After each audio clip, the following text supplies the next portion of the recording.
Someone to hold me tight, that would be very nice. Someone to love me right, that will be very nice. Someone to understand, it's me. A medicina é uma ciência de verdades transitórias.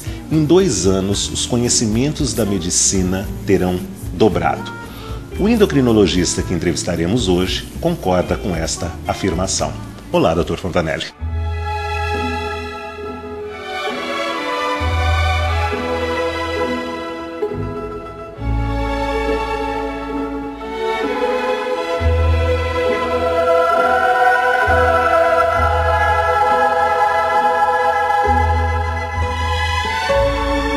Dizem que a gente é o que a gente come, entre outras coisas. Vamos falar um pouco de alimentação saudável, já que interessa para todo mundo. Qual é a melhor dieta? A melhor dieta é aquela que você pode comer de tudo, mas sem comer tudo.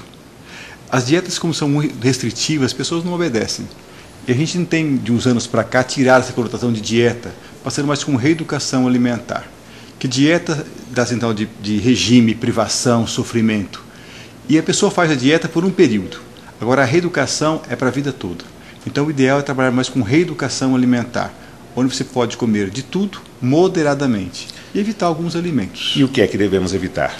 Principalmente os alimentos gordurosos. Então, nós temos, dentre as gorduras, as chamadas gorduras saturadas, né? Tem uma noção que a gordura saturada, Arthur, simplificando assim, é a gordura que ela é sólida à temperatura ambiente.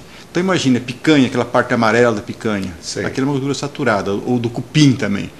Então, essa gordura deve ser evitada.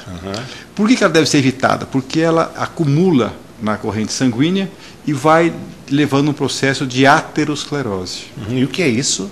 Então, aterosclerose, para entender melhor, podemos imaginar o seguinte. Vamos imaginar que estamos construindo uma casa. E você coloca na sua casa para construir canos de ferro. Com o decorrer dos anos, esses canos vão oxidando, vão obstruindo e vão fechando. Se fechar o cano que vai água para pia, você vai ter falta de água na pia, vai ter falta de água no chuveiro ou no vaso sanitário. O nosso corpo é igual. Nós temos vários canos ou vasos sanguíneos que levam os nutrientes e oxigênio para os vários tecidos. Se faltar sangue para o cérebro, você tem um acidente vascular cerebral, o derrame. Se faltar sangue para o coração, o infarto. Se faltar sangue para o pênis, você vai ter a disfunção erétil ou chamado também a impotência sexual. Isso é aterrador. E interessante, Arthur, que a primeira manifestação da aterosclerose é a disfunção sexual. Por quê? O indivíduo que tem canos mais grossos, nas artérias coronarianas, do que na artéria do pênis, ela é mais fina. Então, a primeira manifestação da aterosclerose já é uma disfunção erétil. O indivíduo com disfunção erétil deveria procurar um tratamento para isso, que pode ser o início de uma doença cardiovascular. Ele precede o infarto. Para não ficar tão negativo, que tipo de gordura eu posso consumir? As gorduras chamadas gorduras insaturadas. Exemplo? São as gorduras que são líquidas à temperatura ambiente. O azeite de oliva, canola. Então, essas gorduras são saudáveis. Só que se você aquecer essa gordura, fritar, ela perde a condição de saudável. Torna-se uma gordura não saudável. Eu tenho ouvido falar em dieta do Mediterrâneo. O que é isso e quais os benefícios? A dieta mediterrânea é super interessante, porque lá no Mediterrâneo as pessoas têm uma sobrevida maior. Eles associam uma alimentação que tem o óleo de oliva em grande quantidade, castanhas, frutas, cereais, e evitam alimentos gordurosos com gordura saturada, evitam também aí bebidas alcoólicas, usam apenas o vinho tinto. E nessa população eles têm também atividade física são mais ativos, e são os povos que mais vivem no mundo. Então nós devemos segui-los. É a melhor alimentação. Nós devemos acrescentar vitaminas à nossa alimentação. Esse é um grande erro.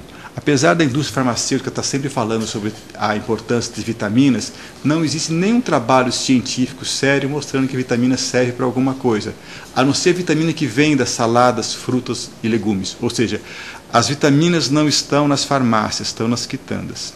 Teve um trabalho extremamente interessante.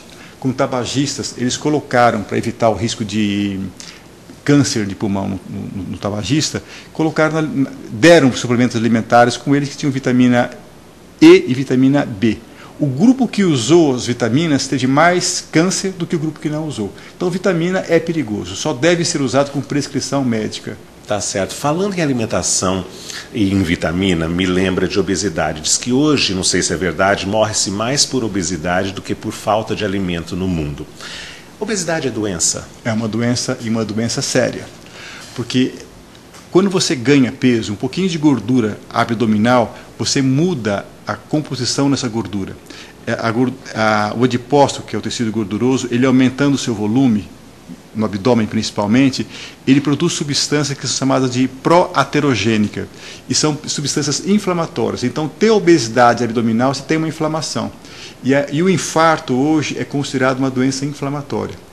E essas substâncias produzidas pelo tecido adiposo visceral, ele dificulta também o pâncreas na liberação de insulina, isso que leva ao diabetes. Então toda a etiologia das doenças como hipertensão, diabetes, epidemia, começa com a gordura abdominal. Então vamos falar de gordura abdominal. Levando em consideração o abdômen, quando é que alguém é considerado obeso?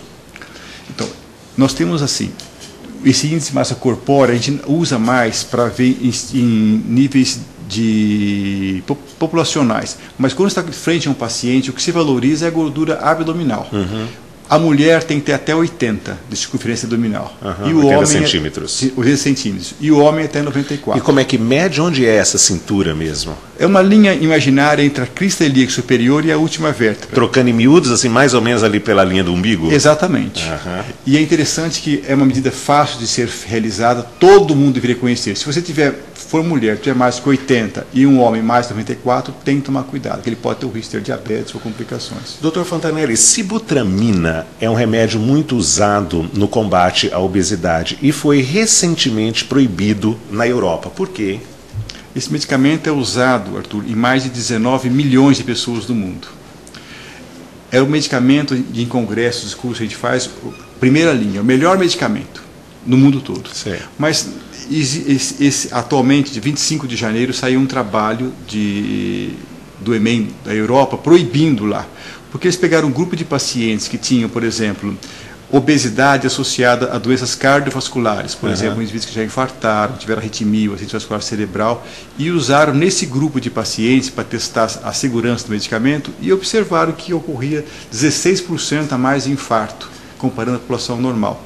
Mas os pacientes obesos, que têm só obesidade e não têm doenças cardiovasculares, nesse grupo não houve complicações. No Brasil continua sendo usado? No Brasil, nos Estados Unidos e nos outros países, tem mais de 80 países no mundo usando esse medicamento. Só na Europa que não?